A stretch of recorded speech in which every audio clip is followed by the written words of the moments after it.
Hello my dear to be doctors. आज हम लोग स्टार्ट करने वाले हैं क्लास 12 की चैप्टर 12 दैट इज इकोसिस्टम। बच्चों, हम लोग बायोलॉजी ऑलमोस्ट खत्म करने वाले हैं। कल हमारी बायोलॉजी जो है, बायोलॉजी का जो बेस है वो पूरी तरह से तैयार होने वाला है। तो इकोसिस्टम स्टार्ट करने से पहले थोड़ा सा क्लास 12 का रिवीजन करते हैं क्या? अब तो आज मैं नहीं, आप लोग मेरे साथ लिखोगे, क्योंकि आप लोगों को अब तो सब कुछ याद हो गया होगा। बायोलॉजी किसकी कहानी होती है बच्चों? अब तो मैम ये हमें रटा गया, अब तो ये बच्चों वाली बातें मत बताया करो। तो बायोलॉजी हमारी कहानी, तुम्हारी कहानी, और जितनी भी लिविंग प्रोसेस हो रही है उसकी कहानी। जब हम लोग क्लास 12 में आए तो हम लोगों ने सबसे पहले क्या पढ़ा कि आखिर ये हम बने कैसे? तो हम बने रिप्रोडक्शन से। तो हमने सबसे पहले रिप्रोडक्शन चैप्टर अच्छे से पढ़ लिया।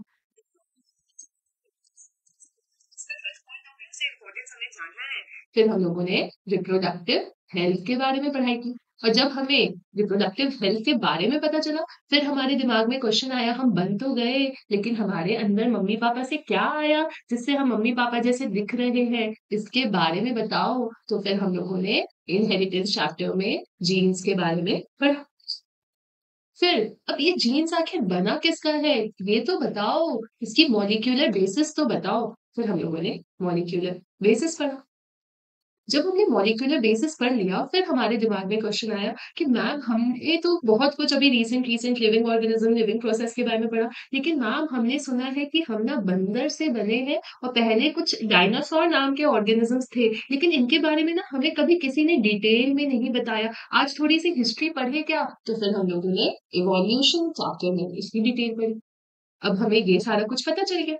अब फिर आया मैम थोड़ा डॉक्टर डॉक्टर जैसा फील करना है, क्योंकि हिस्ट्री ज्योग्राफी तो सबको पता है और वो पढ़ के हम लोग करेंगे क्या? चलो, तो फिर हम लोगों ने ह्यूमन हेल्थ एंड डिजीज के बारे में बहुत सारी इसमें बीमारियों के बारे में पढ़ा, ताकि तुम्हें बीमारियों के बारे में एज अ डॉक्टर डॉक्टर थोड़ा सा फील हो। अब जब ह्यूमन हेल्थ एंड डिजीज देखा तो हमारे दिमाग में क्वेश्चन आया, क्या ये माइक्रोब सिर्फ डिजीज कराते हैं कि हमारे वेलफेयर में भी यूज होते हैं? तो फिर हम लोगों ने माइक्रोब्स इन ह्यूमन वेलफेयर पढ़ा। अब इतना कुछ लिविंग ऑर्गेनिजम्स का पता चल गया, अब थोड़ी सी साइंस लगानी है बायोलॉजी में। बायोलॉजी में क्या करना है? टेक्नोलॉजी लगानी है। तो फिर बायो में हम लोगों ने टेक्नोलॉजी लगाई और बायोटेक्नोलॉजी के प्रिंसिपल्स और प्रोसेस के बारे में पढ़ा, और उसको कहाँ अप्लाई करते हैं उस चीज के बारे में पढ़ा। मजा आ गया। अब जो सबसे लास्ट यूनिट आई मैम, अब तो मजा आ रहा है। अब बताओ, हमने फर्स्ट चैप्टर में पढ़ा था कि ऑर्गेनिजम्स एक दूसरे से इंटरैक्ट करते हैं, थोड़ा सा वो इंटरैक्शन के बारे में बताओ कि कैसे वो एक दूसरे के साथ इंटरैक्ट करते हैं। तो फिर वो हम लोगों ने ऑर्गेनिज्म एंड पॉपुलेशन में देखा कि कैसे वो एक दूसरे पे खाने के लिए, ये चीजों के लिए डिपेंडेंट होते हैं। ठीक है मैम, हमने ये भी पढ़ लिया। अब हमें जानना है कि ये ऑर्गेनिजम्स एक दूसरे पे डिपेंडेंट है, तो मैम एक दूसरे पे कैसे डिपेंडेंट है? क्या ये एक दूसरे को as a food product use कर रहे हैं? हमने पढ़ा कि प्लांट्स हमें खाना दे रहा है, तो जो प्लांट्स हमें खाना दे रहा है तो उससे हमारे अंदर कितनी एनर्जी आ रही है, फिर जब हम मर रहे हैं तो क्या हो रहा है, हमारे अंदर की वो एनर्जी कहाँ जा रही है? ये इकोसिस्टम काम कैसे कर रहा है, ये कैसे इंटरडिपेंडेंस चल रहा है, ये कैसे खाना इधर उधर एक दूसरे के ऑर्गेनिज्म दूसरे ऑर्गेनिजम्स को खा रहे हैं, ये फूड चेन क्या है, ये फूड वेब क्या है, मैम इसके बारे में मुझे जानना है। तो ये बच्चों आज हम लोग पढ़ने वाले हैं इकोसिस्टम में। बहुत छोटू सा, स्वीट सा, क्रिस्प सा चैप्टर है, जो कि बस 2 से 3 पीवाईक्यूज ला देगा। एग्जाम में आराम से तुम्हारे 8 से 12 मार्क्स जो होंगे वो पक्के हो जाएंगे। ठीक है, आने ही आने हैं। इतना सिंपल। तुम आंखें बंद करो, नहीं आंखें क्यों बंद करोगे, तुम बस मेरी बातें ध्यान से सुनो। इकोसिस्टम, ये कहानी को ध्यान से सुनो। इकोसिस्टम क्या है? यही फंक्शनल यूनिट है, नेचर की फंक्शनल यूनिट जो काम कर रही है यूनिट, वो इकोसिस्टम है। जहां लिविंग ऑर्गेनिजम्स क्या कर रहे हैं, आपस में इंटरैक्ट कर रहे हैं, खुद से और इन्वायरमेंट से। इसको स्टार्ट करने से पहले बच्चों, इसकी जो ओआरएस है वो भी बहुत छोटी सी है, लेकिन मैं तुम्हें डायरेक्ट चैप्टर से पढ़ा रही हूँ क्योंकि ये कहानी है अगेन, इसलिए मैं सोच रही हूँ कि डायरेक्ट चैप्टर से पढ़ा देती हूँ, फिर इकोसिस्टम ओआरएस के थ्रू तुम्हें रिवाइज करवा दूंगी। ठीक है, लाइन टू लाइन से बता देती हूँ, छोटू सा चैप्टर है इसलिए।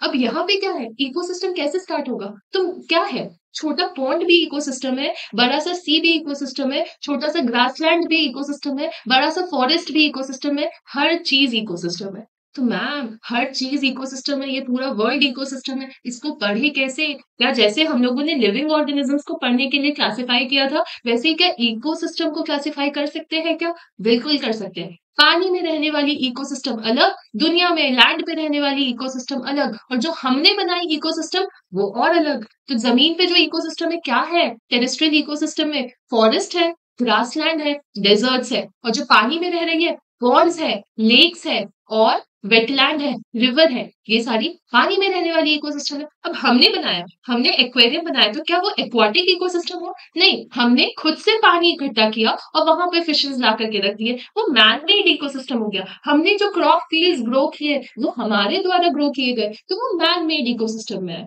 मैम ठीक है, इकोसिस्टम के बारे में हमें पता चला। अब इकोसिस्टम चल कैसे रहा है, पहले क्या होगा, इनपुट इनपुट कैसे, खाने के फॉर्म में, प्रोडक्टिविटी के फॉर्म में। जब खाना मिल गया तो वो खाने से क्या मिलेगा, एनर्जी। वो एनर्जी क्या करेगी, फ्लो करेगी किसमें, food chain, food web, nutrient cycle में फ्लो करेगी। ये जब एनर्जी फ्लो करेगी ऑर्गेनिज्म क्या हो जाएगा, मर जाएगा, एनर्जी की लॉस और डिग्रेडेशन होगा। और ऐसे ही हमारा इकोसिस्टम जो है बच्चों काम करता है, और ये बहुत इजी लैंग्वेज में मैंने तुम्हें बताया।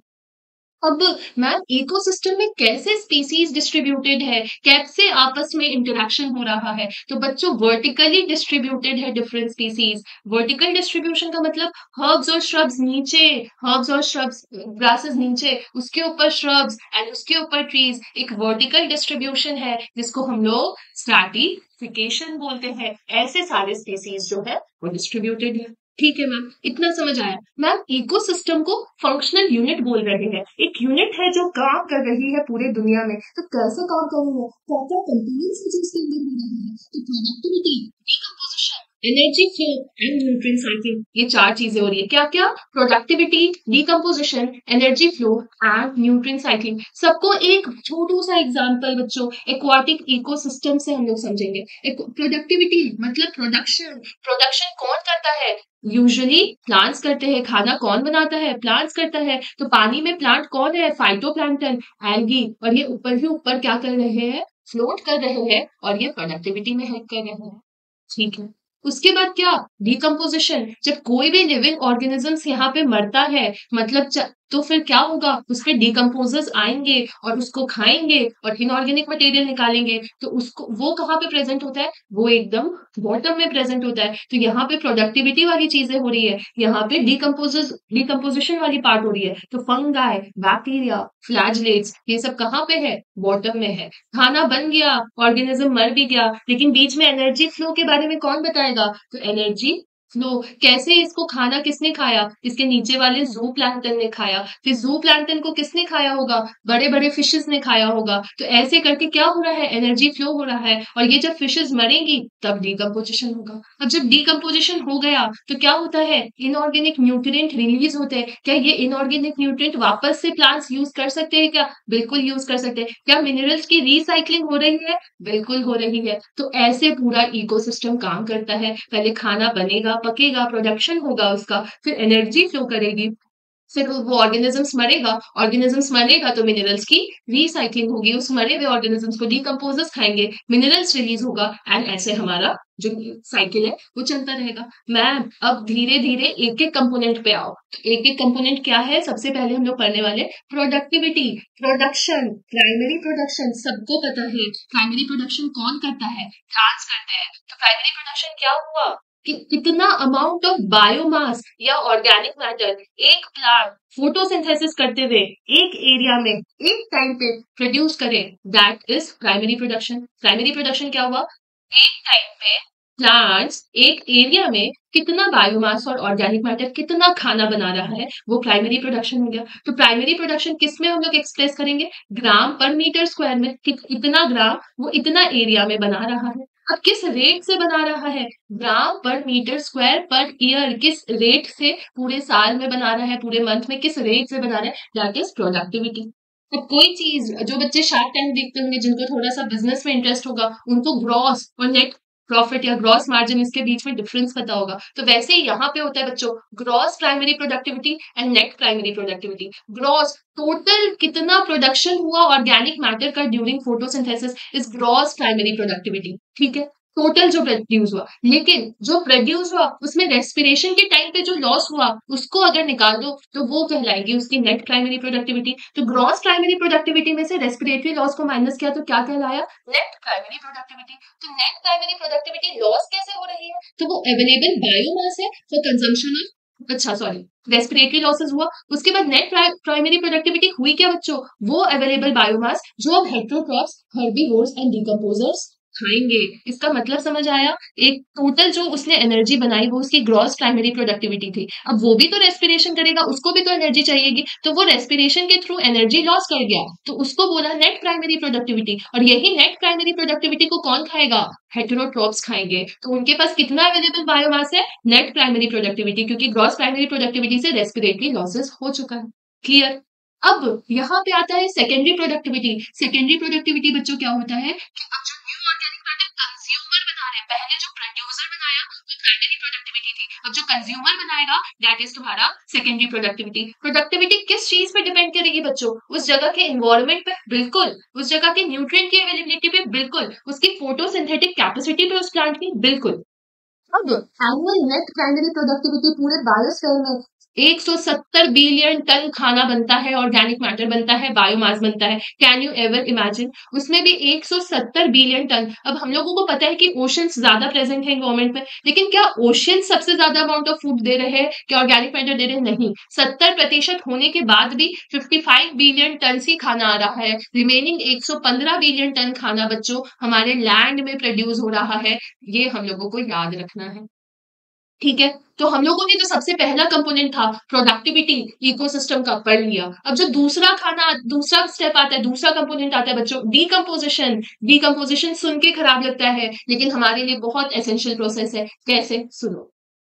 हमें पता है जो अर्थ फॉर्म हम लोग देख रहे हैं वो हमारे को देखने में अच्छा नहीं लग रहा, लेकिन वो फार्मर्स की दोस्त है। क्यों? क्योंकि वो जो अर्थ फॉर्म जो है उसका काम है कॉम्प्लेक्स बड़े बड़े ऑर्गेनिक मैटर को तोड़ना और सॉइल्स को लूजन करना, उसको इनऑर्गेनिक कंपोनेंट्स में कन्वर्ट करना। तो ये कौन करता है? ये डीकंपोजर्स करते हैं। अब ये डीकंपोजर्स ठीक है ऑर्गेनिक मैटर को इसमें इनऑर्गेनिक में तोड़ रहे हैं। इनऑर्गेनिक का मतलब कार्बन डाइऑक्साइड, पानी, न्यूट्रिएंट में तोड़ रहे हैं, और इस प्रोसेस को डीकंपोजिशन बोल रहे हैं। मैम, ये जो डेड ऑर्गेनिक मैटर टूट रहा है ये है क्या? ये तो बताओ। तो डेड ऑर्गेनिक मैटर, प्लांट का कोई भी डेड रिमेन्स, एनिमल का कोई भी डेड रिमेन्स, ह्यूमंस का कोई भी डेड रिमेन्स, इस क्या है तुम्हारा एक डेड ऑर्गेनिक मैटर होगा। और इसी को हम लोग क्या बोलेंगे? डेट्रिटस बोलेंगे। तो बेसिकली अर्थवॉर्म किसको तोड़ रहा है? डेट्रिटस को तोड़ रहा है। डेट्रिटस को तोड़ रहा है, इसलिए उसको क्या बोल रहे हैं? डेट्रिटिवोर बोल रहे हैं। अगेन एक प्रॉपर 5 स्टेप में ये डीकंपोजिशन होता है। पहले टूटेगा, फिर लीचिंग होगी,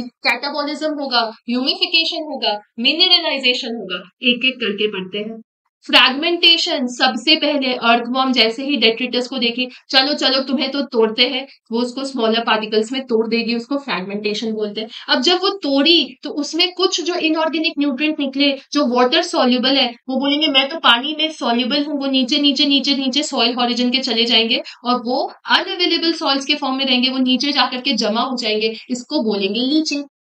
अब जब उसने स्मॉलर पार्टिकल्स में तोड़ दिया, जो वाटर सॉल्युबल था वो नीचे चला गया, कुछ डेट्रिटस जो है वो और भी ज्यादा सिंपलर इनऑर्गेनिक सब्सटेंस में टूटेंगे by the means of catabolism. ये तीनों प्रोसेस क्या हो रही है बच्चों? एक साथ चल रही है, फ्रैगमेंटेशन, ब्लीचिंग एंड कैटाबॉलिज्म। अब क्या होगा? कुछ ऐसे भी डेट्रिटस होंगे जो बहुत स्लो स्लो क्या करेंगे? टूट रहे होंगे, क्योंकि वो रेजिस्टेंट है माइक्रोबियल एक्शंस के, तो बहुत स्लो रेट से उनका डिकम्पोजिशन होगा। तो इस केस में क्या होगा? वहां पे एक्यूमुलेशन हो जाएगा। इतने धीरे धीरे हो रहे हैं तो डार्क कलर के अमोर्फस सब्सटेंस को ह्यूमस बोलेंगे, और ये प्रोसेस को ह्यूमिफिकेशन बोलेंगे। ह्यूमस का फॉर्मेशन हो रहा है, जो तुम्हारा सब्सटेंस है वो धीरे धीरे टूट रहा है। धीरे धीरे क्यों टूट रहा है? क्योंकि उसको न्यूट्रिएंट को क्या करके रखना है? बचा करके रखना है, रिजर्वोयर की तरह रखना है, ताकि जब फाइनली वो टूटे, जब फाइनल मिनरलाइजेशन वाला स्टेप है, जब ह्यूमस पूरी तरह से टूट जाए, तो वो जो इनऑर्गेनिक न्यूट्रिएंट है वो रिलीज कर सके और उसको हम लोग मिनरल साइक्लिंग में यूज कर पाए। तो इस प्रोसेस को हम लोग क्या बोलेंगे? मिनरलाइजेशन। कितना अच्छा काम हुआ बच्चों। सबसे पहले क्या हुआ? फ्रैगमेंटेशन, डीकंपोजर्स आए, डेट्रिटोवोर्स आए, बोले चलो चलो तोड़ना है ऑर्गेनिक सब्सटेंस को। तोड़ा इनऑर्गेनिक में, जो कुछ पार्ट बचा जो वाटर सॉल्युबल था वो बोला मैं खुद पर खुद, वो नीचे जाकर के एज अनअवेलेबल सॉल्ट रह गया। रिमेनिंग को और छोटे छोटे टुकड़ों में तोड़ने को कैटाबॉलिज्म बोलते हैं। अब कुछ ऐसे सब्सटेंस धीरे धीरे टूटेंगे, और क्यों धीरे धीरे? क्योंकि उसको खाना को स्टोर करके रखना है, और जब वो पूरी तरह से टूट जाएंगे तो उसको मिनरलाइजेशन बोलेंगे, क्योंकि वो मिनरल साइक्लिंग में हेल्प करता है। यही चीज तो यहाँ पे दी हुई है बच्चों। एक ट्री ग्रो कर रहा है, उससे एक पत्ता गिरा, पत्ता क्या हुआ, डेड रिमेन्स हुआ, उसको इंसेक्ट्स ने खाया, अदर एनिमल्स ने खाया। जब उसको इंसेक्ट और एनिमल्स खा रहे हैं तो वो फूड वेब में चला जा रहा है। लेकिन जब इसको इसी पे अर्थवॉर्म जा रहा है तो अर्थवॉर्म से कुछ न्यूट्रिएंट्स कहाँ पे जाएंगे, नीचे। तो उसको तोड़ा, सबसे पहले फ्रेगमेंटेशन हुआ, फिर वो नीचे केमिकल एक्शंस के थ्रू चला गया। अब वहां की सॉइल क्या हो गई, ऑर्गेनिक रिच हो गई। अब ऑर्गेनिक रिच वापस से ये प्लांट्स यूज करेगा, या तो फिर जब ये अर्थवॉर्म इसको खाया तो पार्शियली डिकम्पोजर्स खाएंगे, तो वो क्या करेंगे, they lose form and become litre, वो लिटर बन जाएंगे। तो फिर वापस से डिकम्पोजिशन होगा। मतलब ये कंटिन्यूअस तुम्हारा स्टेप चलता रहता है इन्वायरमेंट में। ये यहाँ से जब ये एक तरह से क्या हुआ, एक प्लांट जब टूटा तो ये वाली जो फूड चेन कहलाएगी वो कौन सी फूड चेन होगी, ये डेट्रिटस वाली फूड चेन होगी। ठीक है। अब यहाँ पे एनर्जी फ्लो के बारे में हम लोग जानते हैं। हम लोगों ने सबसे पहला, हम लोगों का टारगेट ही ये चैप्टर पढ़ने का ये था कि ये जो इकोसिस्टम है उसमें कैसे एक ऑर्गेनिज्म जब दूसरे ऑर्गेनिज्म को खा रहा है तो कैसे एनर्जी फ्लो कर रहा है, ये जानना है। तो हम लोगों को पता है खाना बन रहा है क्योंकि सन के प्रेजेंस में, फोटोसिंथेसिस के हेल्प से। तो सन ही सोर्स ऑफ एनर्जी हुआ, बिल्कुल सन से ही एनर्जी आ रहा है, उसी से खाना बन रहा है। लेकिन डीप सी में क्या पानी तक सन लाइट्स पहुंच पा रही है? नहीं। डीप सी हाइड्रोथर्मल इकोसिस्टम में ये क्रॉस है, वहां पे सन का कोई रोल नहीं है। अब सन जो फोटोसिंथेटिकली एक्टिव रेडिएशन दे रहा है वो कितना है, सिर्फ 50% से भी कम है बच्चों। उसकी जो रेडिएशन आ रही है वो फोटोसिंथेसिस में हेल्प करेगी 50% से भी कम। और इसमें भी 50% से कम तो फोटोसिंथेसिस के लिए आ रहा है, उसमें भी प्लांट सिर्फ 2 से 10% ही यूज कर पा रही है फोटोसिंथेसिस में। और इसी 2 से 10% में पूरी दुनिया क्या हो रही है, काम कर रही है बच्चों। सोचो, यही 2 से 10% एनर्जी क्या है, पूरे इंडिया, पूरे वर्ल्ड में क्या हो रहा है, पूरे वर्ल्ड को चला रहा है। अगेन वेरी इंपॉर्टेंट पॉइंट कि ये एनर्जी किस डायरेक्शन में फ्लो करती है। क्या प्लांट से, प्लांट्स को खाने वाले कैटरपिलर, कैटरपिलर को खाने वाले फिर दूसरे बड़े बड़े एनिमल्स, तो ये जो एनर्जी फ्लो करेगी ये इधर करेगी ना, ऑब्वियसली यूनिडायरेक्शनल। क्या कैटरपिलर जब प्लांट को खा रहा है तो प्लांट को कोई एनर्जी दे रहा है क्या, या हम किसी ऑर्गेनिज्म को खा रहे हैं तो क्या हम उसे एनर्जी दे रहे हैं? नहीं। तो सिर्फ एक ही डायरेक्शन में फ्लो होता है, ये हम लोगों को याद रखना है। जब फ्लो होगा तो ऑब्वियसली प्लांट्स पहले खुद उस एनर्जी को यूज करेगी। मान लो उसने 50 यूनिट एनर्जी ली तो पहले वो 10 यूनिट खुद यूज करेगी। तो एनिमल्स के लिए, आगे जाने वाले एनिमल्स के लिए वो कितनी एनर्जी उसके पास अवेलेबल रहेगी, 40 यूनिट। मतलब 10% का क्या हो रहा है, लॉस हो रहा है। ये 10% कौन यूज कर रहा है, प्लांट्स यूज कर रहा है। इसी को हम लोग 10% लॉ बोलते हैं, ये हम लोग आगे पढ़ेंगे। अब हम लोगों को एनर्जी फ्लो में ये जानना है कि कैसे एनर्जी, पहले ग्रीन प्लांट जिसको प्रोड्यूसर्स बोलते हैं वो एनर्जी बना रही है। अगेन अब ये प्रोड्यूसर्स है कौन, अगर तुम जमीन पे हो तो हर्बेशियस एंड वुडी प्लांट्स है, वही अगर तुम पानी में जा रहे हो तो फाइटोप्लैंक्टन्स, एल्गी और हायर प्लांट्स है। हमको पता है आपस में सब एक दूसरे से लिंक्ड है, सब एक दूसरे को खा रहे हैं और सब जिंदा है। और जिंदा क्या, जब वो मर जाएंगे तो भी ये एनर्जी ट्रांसफर होगी। क्यों, डेथ के बाद कौन सी फूड चेन स्टार्ट हो जाएगी, डेट्रिटस फूड चेन। डिकम्पोजर्स को क्या मिल रहा है, डेट्रीवोर्ट्स को क्या मिल रहा है, वो एनर्जी मिल रही है मरने के बाद। तो ये जो पूरा दुनिया है वो कभी खत्म नहीं होगा, मरने के बाद भी क्या हो रहा है, एनर्जी फ्लो हो रहा है। अगेन सबसे पहले तुम प्लांट्स को अगर खा रही हो तो तुम क्या हो, हर्बीवोर हो। हर्बीवोर को हम लोग एक और चीज बोल सकते हैं, क्या ये प्राइमरी कंज्यूमर है, पहला कंज्यूमर है। बिल्कुल, इसने तो बनाया, इसने पहली बार कंज्यूम किया, लेकिन कंज्यूम अगर प्लांट को किया इसलिए इसको हम लोगों ने हर्बीवोर बोल दिया। अब अगर जमीन के हर्बीवोर्स की बात करें तो इंसेक्ट हो गया, बर्ड्स हो गए, मैमल्स हो गए। और वहीं एक्वाटिक में चले जाओ तो मॉलस्क हो जाएंगे, ये सारे प्रोड्यूसर्स हो गए। अब जब हर्बीवोर, सॉरी, ये सारे प्राइमरी कंज्यूमर्स हो गए। अब प्राइमरी कंज्यूमर को कोई खाएगा, एनिमल को एनिमल खा रहा है, दो चीजें होंगी। अगर ये प्राइमरी कंज्यूमर को कोई खा रहा है तो सेकेंडरी कंज्यूमर बोल रहे, और सिंस ये एनिमल को कोई एनिमल खा रहा है मतलब ये क्या हो गया, कार्निवोर हो गया। तो ये सेकेंडरी कंज्यूमर तो है, लेकिन पहली बार किसी ने किसी वो जानवर को खाया तो ये प्राइमरी कार्निवोर कहलाएगा। अब फिर जब इसको कोई और खाएगा तो वो सेकेंडरी कार्निवोर कहलाएगा।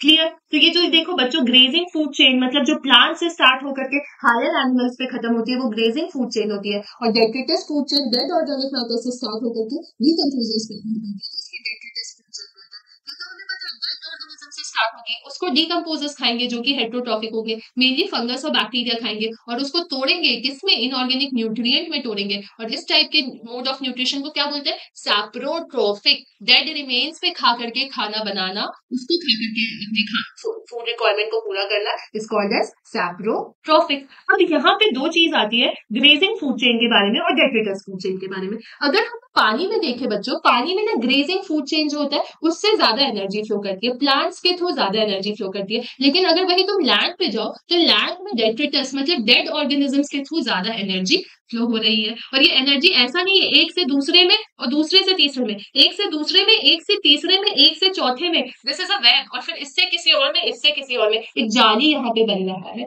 That is food web.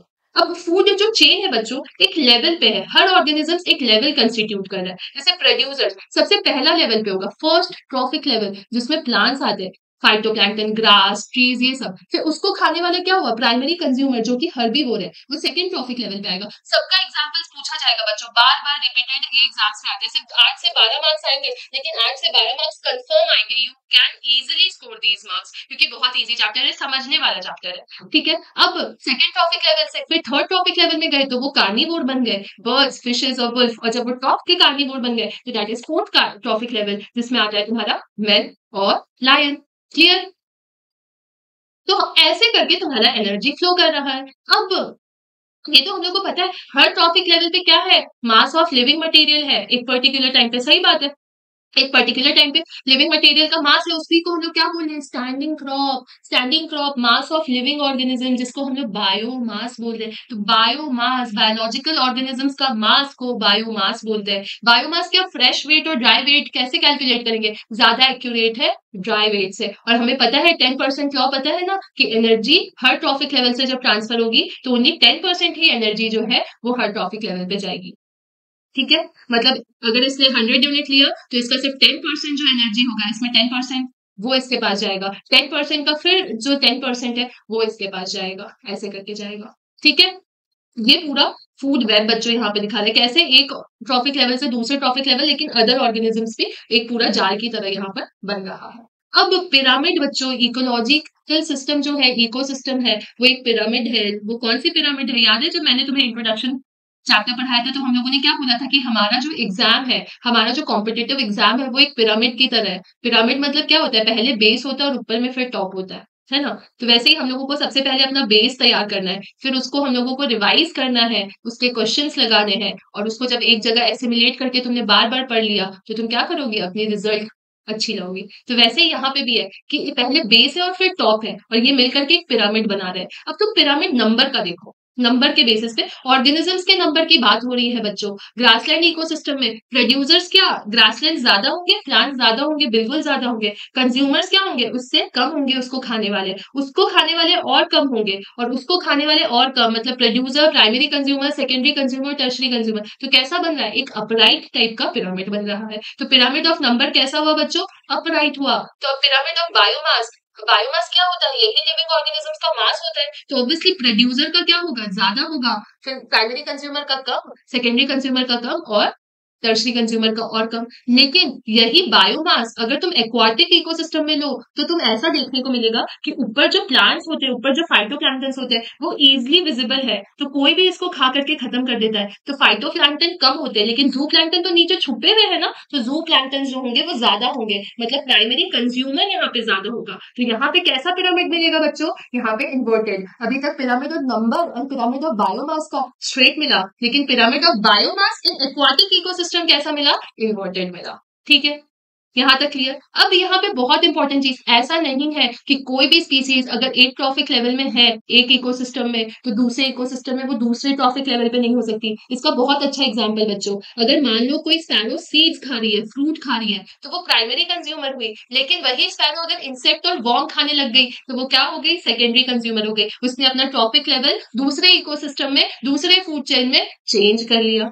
ठीक है, ये क्लियर हम लोगों को। अब हमने ये देख लिया number, pyramid of number, pyramid of biomass upright है, लेकिन पिरामिड ऑफ बायोमास अगर सीज में है तो वो इन्वर्टेड है। अब पिरामिड ऑफ एनर्जी, एनर्जी तो सबको पता है, सिर्फ 10% एनर्जी, इसके पास 10,000 एनर्जी है तो उसका 10% 1000 ही इसके पास जाएगी, 1000 का 10% 100 ही इसके पास जाएगी, इसके पास 10 जाएगी। ठीक है, 10% एनर्जी ही सिर्फ ट्रांसफर होती है, बाकी रिमेनिंग जो होता है वो प्लांट्स और एनिमल्स जो है वो खुद में कंज्यूम कर लेते हैं। मैंने स्टार्टिंग में वो जो 50 यूनिट वाला बात बताया उसमें गलती से मैंने -10 करके बताया, वो -10%, -10% नहीं, ओनली 10% एनर्जी फ्लो करती है। ठीक है, वहां पे बोलने में मिस्टेक हो गया था मुझसे।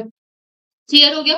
अब पिरामिड ऑफ एनर्जी हमेशा अपराइट है, कभी भी इन्वर्टेड नहीं हो सकती। ये बात हम लोगों को यहाँ पे क्लियर हो गई। शॉर्ट सा क्रिस्प सा चैप्टर खत्म भी हो गया और मेरी ओआरएस देखो तुरंत से रिवाइज करेंगे इसको। अब रिवीजन कैसे करना है फास्ट ओआरएस से ये समझ आएगा तुमको।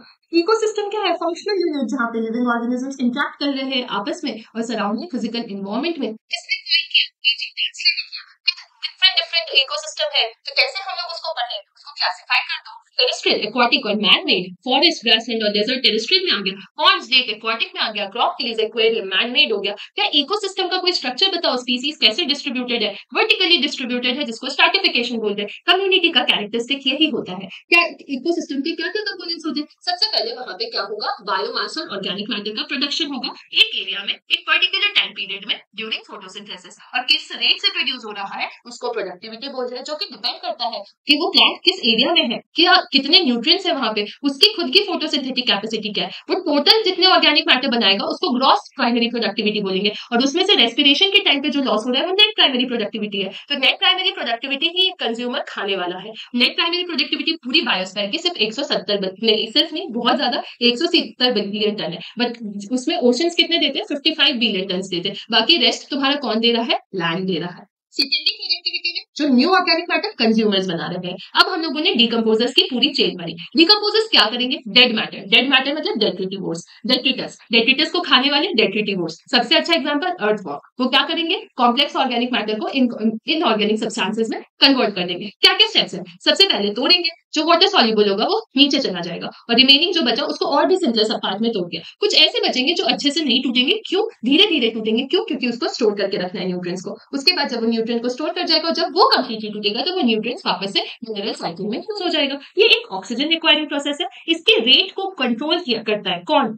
केमिकल कंपोजिशन डेट्रिटस का। अगर डेट्रिटस लिग्निन और काइटिन का बना है तो डिकम्पोजिशन क्या होगा? काफी कम होगा। और वही अगर डेट्रिटस तुम्हारा नाइट्रोजन और वाटर सॉल्युबल सब्सटेंस का बना है तो डिकम्पोजिशन क्या होगा? बहुत फास्टर होगा। और टेम्परेचर और सॉइल मॉइस्चर पर डिपेंड करता है। ये याद रखना, वार्म और मॉइस्ट एनवायरमेंट में ज्यादा डिकम्पोजिशन होगा, लो टेम्परेचर में कम डिकम्पोजिशन होगा। ठीक है, अब क्या होगा? एनर्जी की फ्लो होगी। हमें पता है सन ही एनर्जी देने वाला है, लेकिन deep thermal hydro weak thermal ecosystem में तो सन पहुंच नहीं पा रहा, तो वहां पे छोड़ के हर जगह सोर्स ऑफ एनर्जी सन है। तो सन की एनर्जी कितनी फोटोसिंथेटिकली एक्टिव रेडिएशन है? 50% से भी कम। 50% से कम तो है, लेकिन चांसेस सिर्फ 2 से 10% ही यूज कर रहा है, रिमेनिंग नहीं यूज कर पा रहा है। मैक्सिमम सोलर एनर्जी कौन लेता है? आल्गी लेता है टैंक्स में। सबसे पहले क्या होगा? प्रोड्यूसर्स, प्रोड्यूसर्स को खाने वाले प्राइमरी कंज्यूमर, उसको खाने वाले प्राइमरी कार्निवोर, उसको खाने वाले सेकेंडरी कार्निवोर। तो जो ग्रीन प्लांट्स है वो प्रोड्यूसर्स है, और ग्रीन प्लांट्स को जो खा रहा है, प्रोड्यूसर को जो खा रहा है, प्राइमरी कंज्यूमर हो गया। और सिंस वो प्लांट को खा रहे हैं इसलिए उसको हर्बीवोर बोलते हैं। प्रोड्यूसर का एग्जांपल टेरेस्ट्रियल में herbaceous and woody plant, aquatic में फाइटोप्लैंक्टन। और हर्बीवोर्स का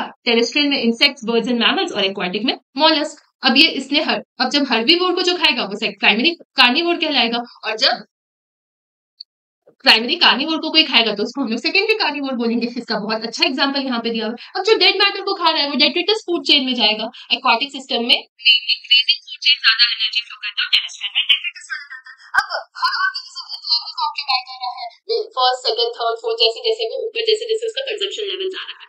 अब जो ट्रॉपिक लेवल का जो मास है, लिविंग मटेरियल का जो मास है, उसको स्टैंडिंग क्रॉप बोलते हैं, इसी को बायोमास बोलते हैं, जिसको हम लोग ड्राई वेट के टर्म्स में देखते हैं। 10% ही एनर्जी, 1000 की 100 ही जाएगी, 100 की 10 ही जाएगी हर ट्रॉपिक लेवल पे। अब इकोलॉजिकल पिरामिड देखो तो पिरामिड अगर तुम नंबर का देखोगी, बायोमास का देखोगी, ओवरऑल सारे बायोमास का अपराइट, लेकिन अगर तुम सीज ये सब में देखो तो क्या होगा? इन्वर्टेड होगा। पिरामिड ऑफ एनर्जी भी हमेशा क्या होगी? अपराइट होगी। और इसका लिमिटेशंस बस क्या है इस पिरामिड का, कि ये कभी भी सेम स्पीसीज को नहीं लेता बिलोंगिंग टू और मोर ट्रॉपिक लेवल। इसको तो हम लोग इंक्लूड नहीं कर सकते। साथ ही साथ ये सिर्फ सिंपल फूड चेन को बता रहा है, फूड वेब को ये एकोमोडेट नहीं करता। और साथ ही साथ ये सैप्रोफाइट्स को कोई प्लेस नहीं दे रहा, डिकम्पोजर्स को यहाँ पे कोई भी प्लेस नहीं दे रहा। छोटू सा चैप्टर था जिसमें इकोसिस्टम में कैसे एनर्जी एक दूसरे से ऑर्गेनिज्म से फ्लो किया उसके बारे में हम लोगों ने पढ़ा। Thank you. और कल हम लोग लास्ट चैप्टर पढ़ेंगे और फिर बायोलॉजी पूरी तरह से कंप्लीट हो जाएगी। हम लोगों का बेस पूरी तरह से तैयार हो जाएगा।